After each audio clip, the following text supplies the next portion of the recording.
আসসালামু আলাইকুম আমার প্রিয় ভাই ব্রাদাররা, সবাইকে আমার পক্ষ থেকে আজকে জুম্মা মুবারক। তো এমনি তো আসলে সব সময় জুম্মা মুবারক বলতে জুম্মার নামাজ পড়ার আমাদের সময় হয়ে ওঠে না। কারণ হচ্ছে কাজ করতে হয়। ইতালি প্রবাসী আমরা যারাই আছি, তো তাদের বিষয়টা হচ্ছে কি জানেন, কাজের সময় মানে জুমার দিন আমাদের কাজ থাকে, যে কাজের কারণে আমরা আসলে জুম্মার নামাজ পড়তে পারি না। আর ইতালির বিষয়টা হচ্ছে কি জানেন, এটা খ্রিস্টান রাষ্ট্র, এখানে খ্রিস্টানই বেশি।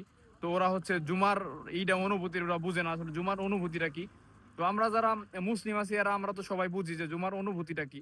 তো আমরা সেই অনুভূতিতে মনে করেন যে মানে সবাই চেষ্টা করি যে জুমার নামাজটা আমরা পড়বো, কিন্তু আসলে এমন কাজের এমন একটা ইয়া দেয়, মানে সময়সূচি, যে জুমার নামাজের সময়টা আমাদের হয়ে ওঠে না। আর একটা কথা হচ্ছে, যদিও আমাদের সময় হয়ে ওঠে জুম্মার নামাজ, কারণ ইতালিতে অ্যাভেলেবেল মসজিদ না থাকায়, তো আমরা যদিও চেষ্টা করি সেটা হচ্ছে আমাদের দ্বারা সম্ভব হয় না মসজিদে আসার।